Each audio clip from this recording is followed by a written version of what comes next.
کسی علاقے میں قحط سالی تھی اور جانور سب کچھ کھا کر فارغ ہو گئے تھے۔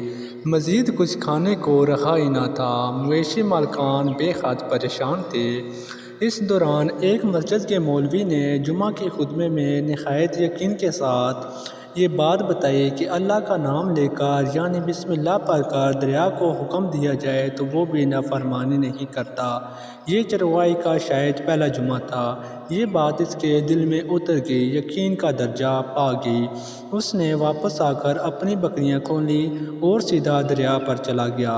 اونچی آواز سے بسم اللہ الرحمن الرحیم پڑھا اور دریا کو کہا وہ اپنی بکریاں چرانے جا رہا ہے، اپنے اوپر سے گزرنے دے۔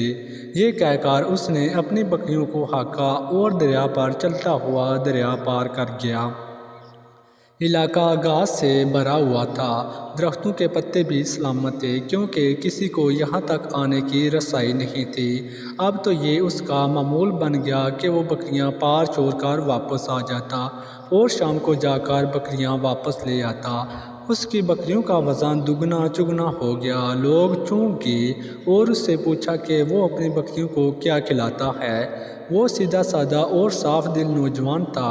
اس نے صاف صاف بات بتا دی کہ جناب ہم تو دریا پار کر کے اپنی بکریاں چرانے لے جاتے ہیں۔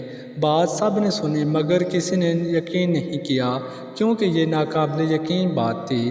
مگر بات ہوتے ہوتے مولوی صاحب کے پاس پہنچ گئی۔ مولوی صاحب نے اس چرواہے کو بلایا اور سارا ماجرا پوچھا۔ اس چرواہے نے مولوی صاحب کو یہ حوالہ بنا لیا کہ مولوی صاحب میں تو آپ کا شکریہ ادا کرنے والا تھا کہ آپ نے جمعہ کے خطبے میں جو نسخہ بتایا تھا کہ بسم اللہ کہہ کر دریا کو بھی حکم دو تو وہ بھی انکار نہیں کرتا۔ مولوی صاحب حیرت سے اس کے چہرے کو دیکھتے رہے۔ مولوی صاحب نے کہا بھائی صاحب ایسی باتیں تو ہم ہر جمعہ میں کرتے ہیں، فقط ان کا مقصد لوگوں کا ایمان بنانا ہوتا ہے۔ مگر بکریوں والا ڈٹا رہا کہ میں تو بسم اللہ کہہ کر پانی پر چلتا ہوں اور بکریوں سمیت پانی پار چلا جاتا ہوں۔ مولوی صاحب نے صبح خود یہ تجربہ کرنے کی ٹھانی اور چرواہا بھی آ گیا۔ مجمع زیادہ تھا۔ مولوی صاحب نے ایک دو بار سوچا کہ انکار کر دوں مگر وہ جو مولوی صاحب کو کندھے پر اٹھا کر لائے تھے اب بھی جوش و خروش سے اللہ اکبر کے نعرے لگا رہے تھے اور مولوی صاحب کے حق میں تعریفیں کر رہے تھے۔ آخر کار مولوی صاحب نے ایک رسہ منگوایا، پہلے اسے ایک درخت کے ساتھ باندھا، پھر اپنی کمر کے ساتھ باندھا، پھر ڈرتے ڈرتے ڈھیلا ڈالا، بسم اللہ پڑھا اور دریا پر چلنا شروع ہو گئے۔ مگر پہلا پاؤں ہی رکھا تھا کہ دھڑام سے پانی میں گر گئے۔ مولوی صاحب ڈبکیاں کھانے لگے اور پانی کے بہاؤ میں بہنا شروع ہو گئے۔ لوگوں نے کھینچ کھینچ کر باہر نکالا۔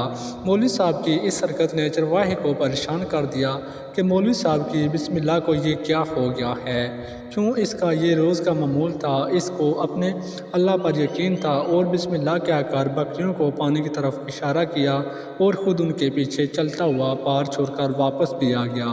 لوگ اسے ولی اللہ سمجھ رہے تھے اور اس کے حق میں نعرے لگا رہے تھے مگر وہ سب سے بے نیاز سیدھا سادہ انسان تھا۔ وہ مولوی صاحب کے پاس پہنچا اور کہا مولوی صاحب میں آپ کی بسم اللہ کی تعریف سے کافی پریشان تھا مگر پانی پر چلتے ہوئے مجھے آپ کی بسم اللہ کی بیماری کا پتہ چل گیا۔ اس چرواہے نے درخت سے بندھی رسی کی طرف اشارہ کیا اور کہا مولوی صاحب یہ ہے آپ کی بسم اللہ کی بیماری۔ آپ بسم اللہ کی برکت کو یہ رسہ کھا گیا۔ آپ کو اللہ اور بسم اللہ سے زیادہ اس رسے پر بھروسہ تھا، لہٰذا اللہ نے بھی آپ کو رسی کے حوالے کر دیا۔ مولوی صاحب آپ بھی کمال کرتے ہو، میں نے آپ کے منہ سے سنا اور یقین کر لیا اور میرے اللہ نے میرے یقین کی لاج رکھ لی مگر آپ نے اللہ کا کلام سنا مگر یقین نہیں کیا، لہٰذا آپ کو اللہ نے رسوا کر دیا۔ معزز عزیز دوستو، یہی کچھ حال ہمارا ہے۔ ہماری نمازوں اور دعاؤں کا حال بھی ہماری ہر ایک عبادت یقین سے خالی ہے۔